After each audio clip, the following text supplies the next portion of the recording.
The Bicycle Frame Builder's Apprentice, Chapter 5. "Feyther, don't do it."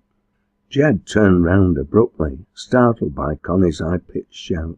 Sat on a lump of errant gritstone, he'd been contemplating the vagaries of his life while staring into the dark black waters of the mermaid's pool with unseeing eyes, until his youngest daughter's intervention. "Do what, lass?" he asked, somewhat puzzled. "Jump in." The black dog of gloom leapt off his shoulders, and his face broke into a broad smile as she walked towards him. "Budge up, Feyther, make room for me." "Life's not that desperate yet," he said, as he shuffled his bum. "Anyway, I hate the thought of being immersed in water. That's why I smell the way I do."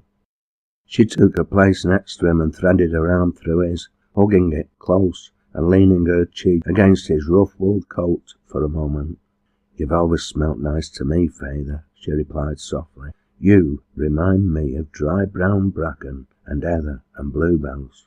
"Bluebells?" he chuckled. "That's a bit far-fetched, love." She shook her head.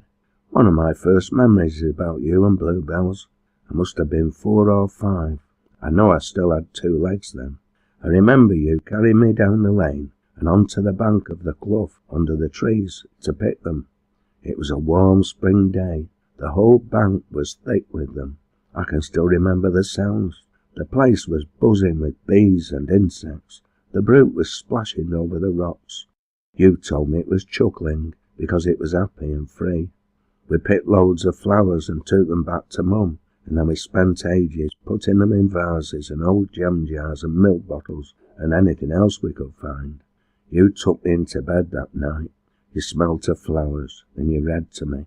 I think it was a Mr. Men book, and I felt happier than I'd ever felt before. You were always happy, little lass, even when I became a one-legged cripple." Shoved his arm against her waist once more. He remained silent, his brow furrowed, dark memories dancing through his head. "You can say it, Feyther. I wasn't so happy then, was I? In fact, I was horribly miserable. But I soon got over it. You, Mum, and Ralph saw to that. And look at all this," she continued with a sweep of her arm, taking in the great arc of the slopes up to Kinder, and the clear, pale, grey-blue, wintry sky above. "We couldn't hope to live in a better part of the world, could we? We're ever so lucky." Silence reigned once more, but this time Jed eventually broke it. "Connie, love, if the sky were covered with the blackest clouds and the mists were thick as sour used milk, they'd find the silver lining. I'd bet me life on it." He looked down at her and smiled, his old eyes watering. "Come on, let's make a move before we both freeze solid to this rock." "Okay, Feyther, but let's go higher. I need to stretch my legs and get the muck out of my lungs. I can still taste the car and lorry fumes from the last few days in the town." "Aye, lass, cart-side lungs are meant for sheep dip and cow muck, and heather and bracken, and bluebells, love, don't forget the bluebells." He shook his head and chuckled. "Wait till I tell thee mother what you said, a stinger." "Ah, there you two are at last. Where have you been? It's gone 6 o'clock. It's been dark for ages." Elsie was evidently not in the best of humours. The table was already set for the evening meal. Ralph, Rosie, and Mike and Pearl sat around it.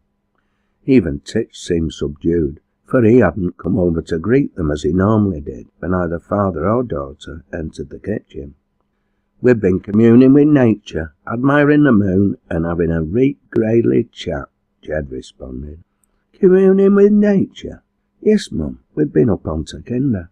I was telling Feyther how lucky I feel to live out here, and he was telling me he wouldn't swap his life for all the riches in the world." "Did he now? Well, that's a big turnabout on what he was telling me this very morning over breakfast." "Well, I guess Feyther and me have had a really good talk, and we've both realised how lucky we are. And guess what, Mum? He told me you always remind him of primroses, violets and buttercups." Elsie stared at her youngest in complete and utter disbelief. At last she managed to express her thoughts. "He never in a month of Sundays. Jed hasn't got a romantic bone in his body." Connie laughed. the sharp green eyes flashing under her carroty red hair. "He did so. He told me how you always walked to school together, hand in hand, when you were just a little girl and he was a young lad." The farmer, meanwhile, had turned his back. He seemed to be taking an excessively long time to remove his old battered coat and hat, and then even longer to find somewhere to hang them. Whilst he was doing so, his mind was attempting to cope with the totally unexpected outpourings of his daughter's highly creative mind. He determined to give her a ticking off at the first opportunity. He didn't approve of fibbing. At the same time, he decided it would be counterproductive to let Elsie or anyone else into their joint secret. The truth of the matter was that he'd only informed Connie those particular flowers were her mother's favourites, and that they had been so from ever since she was a young girl, when they had walked to the village school together, hand in hand. Finally he plucked up the courage to turn around and face his wife.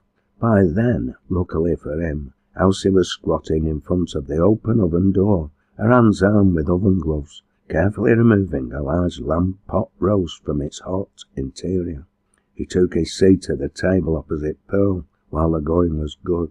Pearl smiled a sweet smile, as though seeing him in a new and rather flattering light for the first time.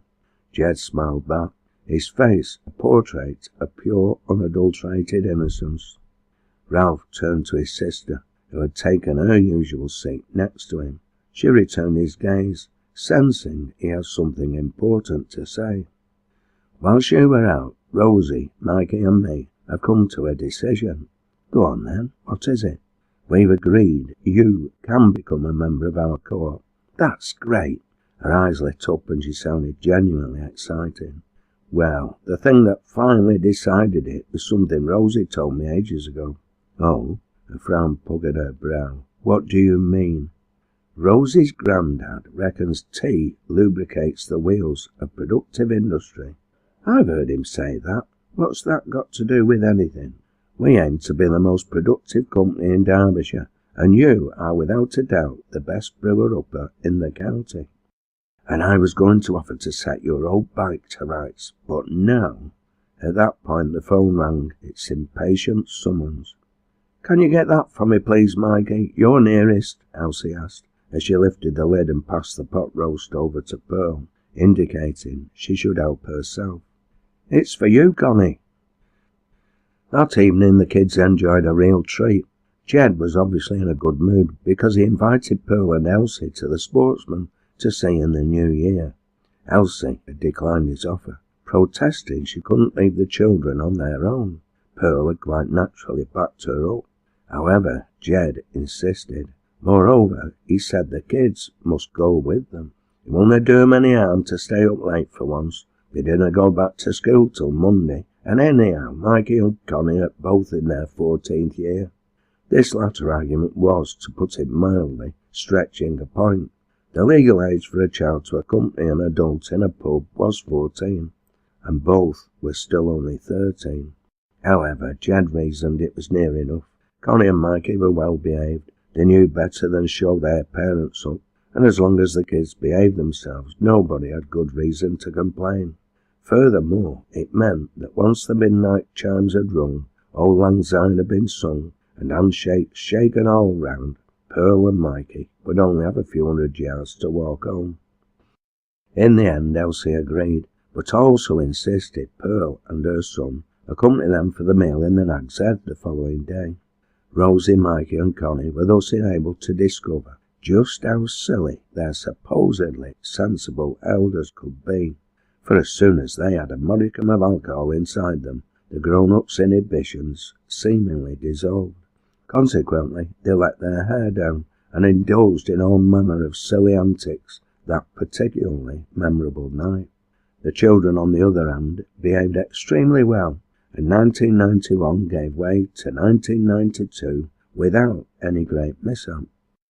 However, two things stuck in Rosie Ackroyd's mind: the number of young women attracted to Ralph's company like moths to a flame, and the fact that Connie, every time she found a bit of mistletoe, grabbed young Mikey and kissed him on the lips, seemingly oblivious to those around them.